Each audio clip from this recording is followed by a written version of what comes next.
Hello and welcome to Indus News, coming to you from our studios in Lahore. I am Fizza Jamal. These are the top stories of this hour.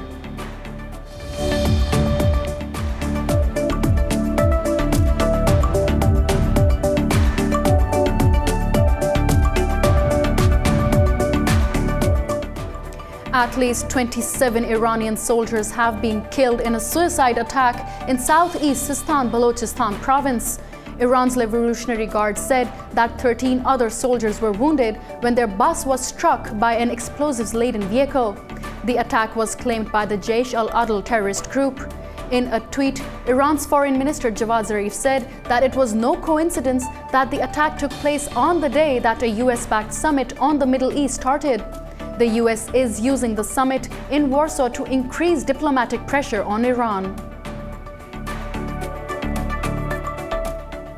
In another development, the International Court of Justice has decided to hear Iran's petition seeking the recovery of funds frozen by the US. Dismissing US objections, presiding Judge Abdul Qavi Yusuf said that the court will hear Iran's appeal for the release of $1.75 billion. US court seized the money from an Iranian bank to compensate the families of Americans killed in the 1983 bombing of a military base in Beirut. Iran has denied involvement in the attack, which killed more than 300 people. Some 240 ISIS militants have surrendered to US-backed rebels in northeast Syria. War Monitor said that the evacuation was the largest since Kurdish-led rebels launched a final assault on the ISIS-held village of Baghouz. Meanwhile, the presidents of Russia, Turkey and Iran will meet in the Black Sea city of Sochi today for talks on the war in Syria. Vladimir Putin, Tayyip Erdogan and Hassan Rouhani will discuss the planned withdrawal of US troops and rising tensions in the truce zone in northwest Syria. Next, top Chinese and US officials have begun 3 days of talks in Beijing aimed at resolving the trade war between the world's two largest economies. Chinese Vice Premier Liu He and US Treasury Secretary Steven Mnuchin discussed how to de-escalate the trade war.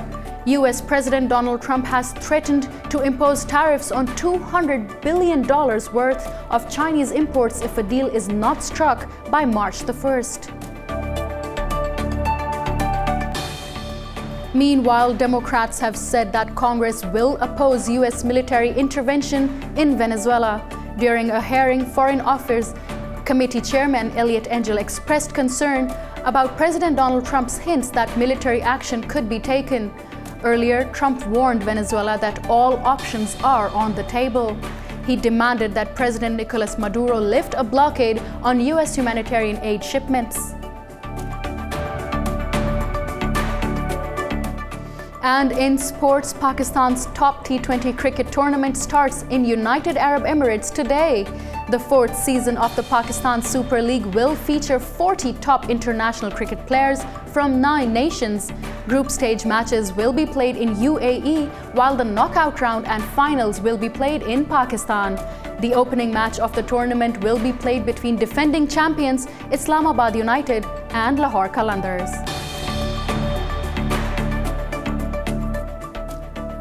Thank you for staying with Indus News. For these updates, follow us online for more on indus.news.